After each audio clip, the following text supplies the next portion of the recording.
नमस्कार दोस्तों, स्वागत है आप सबका अपने YouTube channel Gurukul success academy में।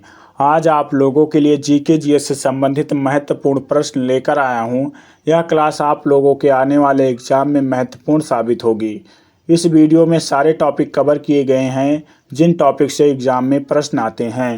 पहला प्रश्न है दोस्तों, भारतीय संविधान में दल बदल कानून कौन सी अनुसूची में दिया गया है? 10वीं अनुसूची में। ऑप्शन नंबर इसका सी सही आंसर होगा। 10वीं अनुसूची में दल बदल कानून दिया हुआ है। आगे बढ़ते और अगला प्रश्न है, अंतरिक्ष में प्रवेश करने वाली प्रथम भारतीय महिला कौन थी? अंतरिक्ष में प्रवेश करने वाली प्रथम भारतीय महिला कल्पना चावला थी। ऑप्शन नंबर इसका बी सही आंसर होगा, कल्पना चावला थी। दोस्तों वीडियो को लाइक करना और अपने दोस्तों तक शेयर जरूर करना। एशिया का नोबेल पुरस्कार किसे कहा जाता है? एशिया का नोबेल पुरस्कार रैमन मैग्सेसे पुरस्कार को कहा जाता है। ऑप्शन नंबर ए इसका सही आंसर होगा। रैमन मैग्सेसे पुरस्कार को एशिया का नोबेल पुरस्कार कहा जाता है, जिनका ऑप्शन नंबर ए है बिल्कुल सही आंसर है। अगला प्रश्न है, वायुमंडल की किस परत में मौसम संबंधित घटनाएं होती हैं? तो मौसम संबंधित घटनाएं क्षोभ मंडल में होती हैं। ऑप्शन नंबर सी इसका सही आंसर होगा। मौसम संबंधित घटनाएं क्षोभ मंडल में होती हैं। उबेर कप का संबंध निम्नलिखित में से किस खेल से है? तो उबेर कप का संबंध बैडमिंटन खेल से है। ऑप्शन नंबर डी इसका सही आंसर होगा, बैडमिंटन खेल से है। अगला प्रश्न है, किस पंचवर्षीय योजना में गरीबी हटाओ का नारा दिया गया था?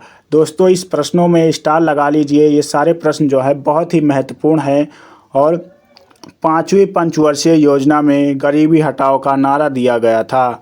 ऑप्शन नंबर सी इसका सही आंसर होगा। आगे बढ़ते और अगला प्रश्न है, भारत के प्रथम वायसराय कौन थे? भारत के प्रथम वायसराय लॉर्ड कैनिंग थे। ऑप्शन नंबर बी इसका सही आंसर होगा, जिसका भी ऑप्शन नंबर बी है बिल्कुल सही आंसर है।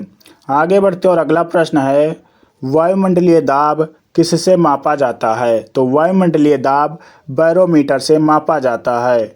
ऑप्शन नंबर ए इसका सही आंसर होगा। आप लोग भी बीच बीच में कमेंट बॉक्स में उत्तर देते रहिएगा। अगला प्रश्न है, सार्क का मुख्यालय कहाँ पर स्थित है? तो सार्क का मुख्यालय काठमांडू नेपाल में स्थित है। ऑप्शन नंबर इसका सी सही आंसर होगा, जिसका भी ऑप्शन नंबर सी है वो बिल्कुल सही आंसर है। अगला प्रश्न है, गोमतेश्वर मंदिर किस राज्य में स्थित है?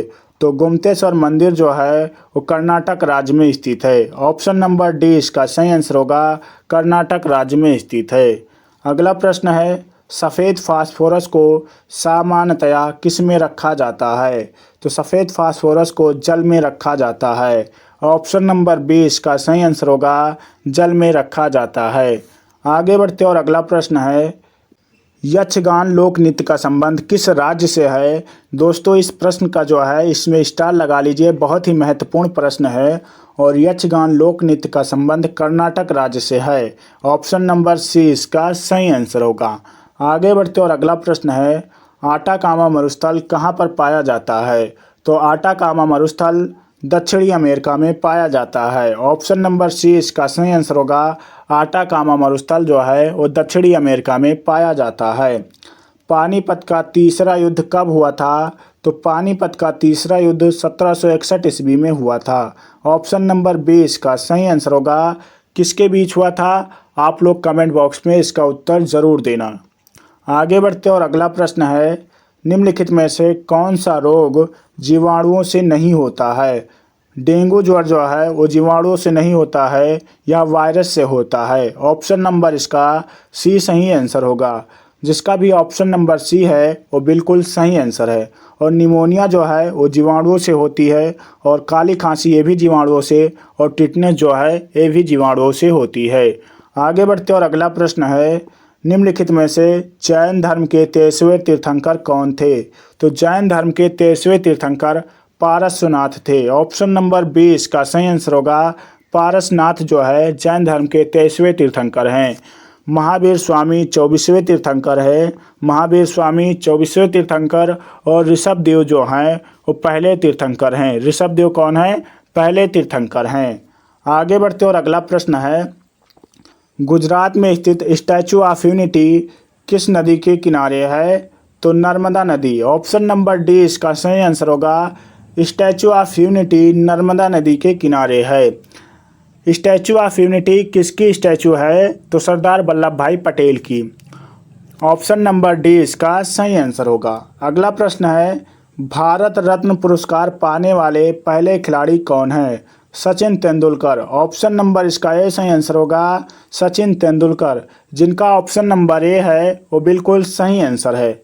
अगला प्रश्न है, पेंच नेशनल पार्क कहाँ पर स्थित है? तो पेंच नेशनल पार्क मध्य प्रदेश में स्थित है। ऑप्शन नंबर इसका ए सही आंसर होगा, पेंच नेशनल पार्क मध्य प्रदेश में स्थित है। आगे बढ़ते और अगला प्रश्न है, वर्तमान में संपत्ति का अधिकार क्या है? तो वर्तमान में संपत्ति का अधिकार दोस्तों विधिक अधिकार है। ऑप्शन नंबर बी इसका सही आंसर होगा, विधिक अधिकार है। पहले मौलिक अधिकार था, तो इसे 44वें संविधान संशोधन के द्वारा संपत्ति के अधिकार को विधिक अधिकार बना दिया गया। आगे बढ़ते और अगला प्रश्न है, नागार्जुन सागर बांध किस नदी पर स्थित है? तो नागार्जुन सागर बांध जो है वो कृष्णा नदी पर स्थित है। ऑप्शन नंबर ए इसका सही आंसर होगा, कृष्णा नदी पर स्थित है। दोस्तों, वीडियो में आगे बढ़ने से पहले आप लोगों से एक प्यारा सा रिक्वेस्ट है कि चैनल पर नए हो तो प्लीज़ चैनल को सब्सक्राइब कर लो, और वीडियो अगर अच्छी लगे तो प्लीज़ वीडियो को लाइक और अपने दोस्तों तक शेयर ज़रूर करना। अगला प्रश्न है, शाहनामा किसके द्वारा लिखी गई पुस्तक है? तो शाहनामा फिरदौसी के द्वारा लिखी गई पुस्तक है। ऑप्शन नंबर इसका सी सही आंसर होगा। जिसका भी ऑप्शन नंबर सी है वो बिल्कुल सही आंसर है।